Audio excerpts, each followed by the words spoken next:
Ellen McCauley and Pray It Off in Syracuse, New York. We're talking about boundaries, a topic we've never talked about before. And we're talking about physical boundaries. And it's funny, I've never shared this story with Pray It Off, and in this whole Me Too generation, it's kind of an interesting story.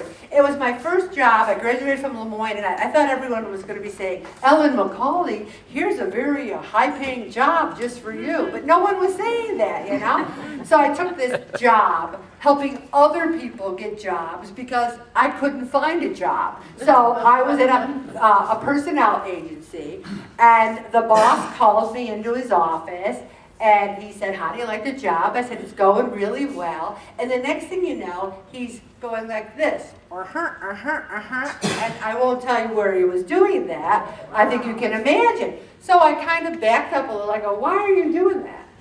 And he goes, oh, I was just kidding. I said, well, I don't think you should be doing that. And he goes, well, I won't do it again. I go, okay. And I worked there 2 more years. I never thought to quit. I never thought to tell someone. I mean, he violated my personal space. It was 1976, and I just said, why are you doing that? Don't do it again. He said, okay, and he didn't. But now, when I look back on it, that was so bad.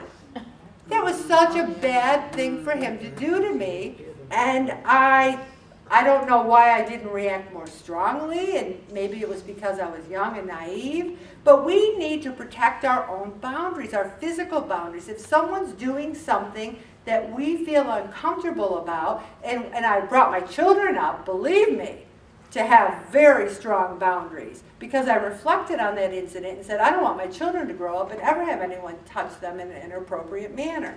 So physical boundaries, I think we're good on. Intellectual boundaries. Anyone who has a job knows that people steal your ideas. I was in a meeting once and I'm like, I think we should do X, Y, and Z. And everyone's like, okay, all right. Then maybe 5 minutes later, the big boss says, what about X, Y, and Z? And they're all like, oh my gosh, that's a fantastic idea. And I wanted to say, well, 10 minutes ago when I brought up X, Y, and Z, no one said a word.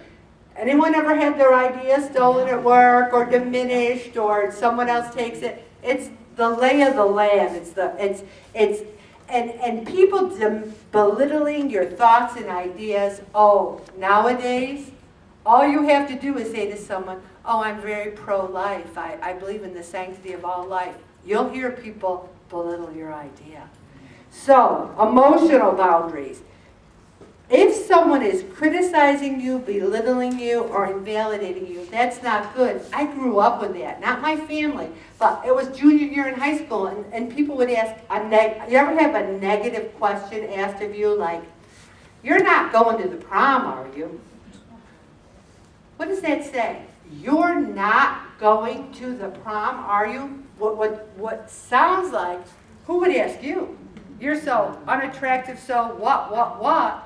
And then I'm like, well, that's an interesting question because I am going. You're not going, are you? And I threw it right back at him because I don't think people should ask negative questions. Like, you're not in a weight loss group, are you? When you are, you don't want people asking you a negative question.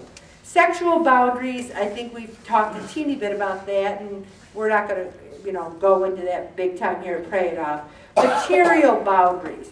When people say to you, will you co-sign on a loan for me? My sister had someone ask her to co-sign for a loan for her. And she said, I'm so sorry, I won't be able to do that. And they're like, badger.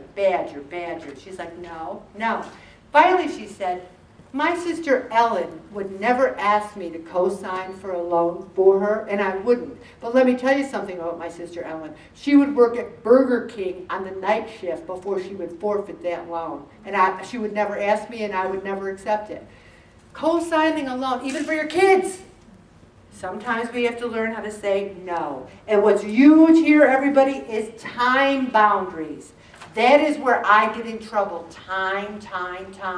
I can't start getting up at 3:30 in the morning. I need to get some sleep. You need to explore your boundaries. I can barely get you to fill out the food log, so I don't know how many people are actually going to do some boundary exploration. But You need to really think about your time, your energy, your health. That's what's really, really important there. I'm going to stop right there, Bob, because I want to